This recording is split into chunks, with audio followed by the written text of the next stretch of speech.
Welcome everyone to T.U.S.K. We will begin in a few moments. If you'll please familiarize yourself with the introduction, that would be fantastic.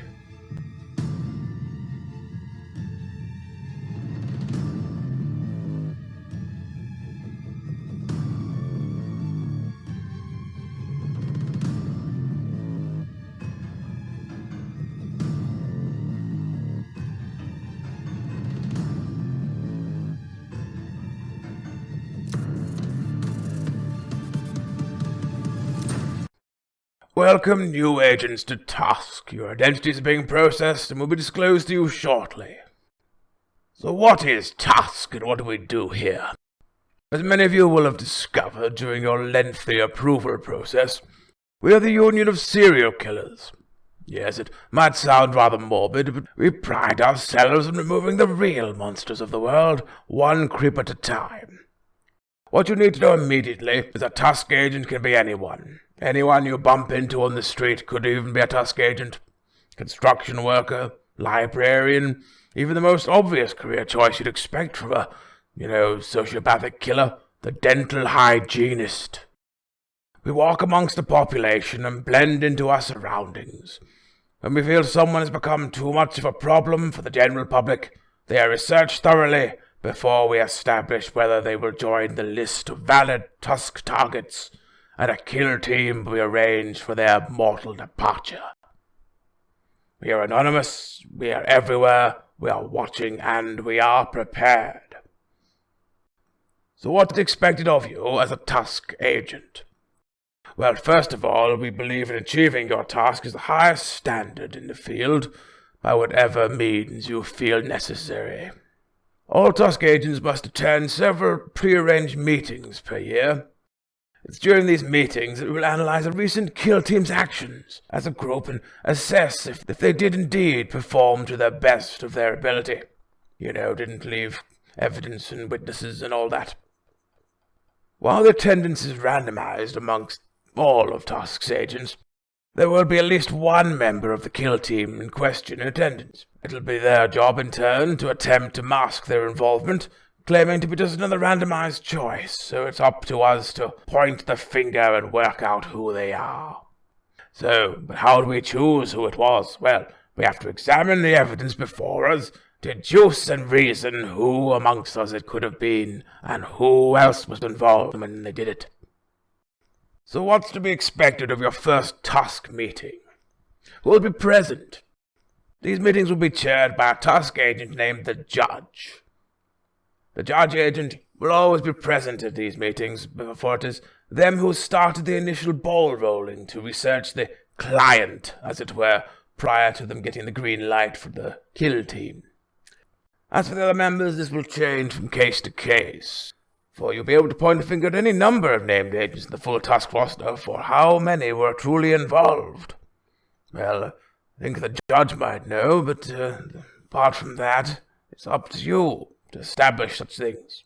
You will have access to one of these rosters every time you go into a meeting, so don't worry about remembering. Just worry about finding the evidence that is relevant. So to stop the awkward, what do you do then? Which I'm sure I've asked many times. Here's a quick explanation of some of the potential key players of T.U.S.K. What they do, how they are relevant, how they are distinctly different from each other. We've sorted them into smaller groups to keep this introduction rather short, rather than a full lengthy explanation. The boffins have told me that would be more useful. First we have the scientists. Oh, I love a scientist. We only really have two potential scientists on the T.U.S.K. teams. Firstly is the chemist. Be it chemical reactions or sourcing reagents or even explosives, the chemist is a deadly resource for any mission. And then we have the gardener. Now, the gardener might not seem deadly, but with 10 green fingers and a deep knowledge of biochemistry, botany, and various undetectable poisons, they're dangerous, not just for the fondness of headstrimmers. Next, we have the scholars. While the accountant as well does not sound the most pant-wettingly scary, their ability for financial gymnastics is nothing short of incredible. And the academic, with their degrees in science, anatomy, human rights, and law, Makes them the kind of brainiac you'd expect to be the mastermind behind any T.U.S.K mission. It's always the clever ones. Next we have the journalist, with their trusty camera and massive web of contacts from news stations, local papers, nationwide tabloids and more. They could find any dirt on any subject. And then the planner. Everyone overlooks how much planning has to go into things. No one comes near when it's considering the logistics, organizations, and outright just planning in general that goes into a highly successful operation. Then we have the priest. Now, I'm not going to lie, someone with that amount of in-depth knowledge about all the worldwide religions just makes me feel uneasy. And recently, they've even mastered that weird way of walking in robes that makes it look like they're floating, that sort of nuns and monks do. It's absolutely terrifying. And finally, in the scholar category, we have the researcher, or as we like to call him, a judge in training. It takes a researcher many years to progress up the ranks to a judge, and even then, judges still need to prove they have what it takes to research a target, or they get whittled back down to researcher, and have to go and share the break room with that awful coffee machine that makes the whirring noise. You know the one.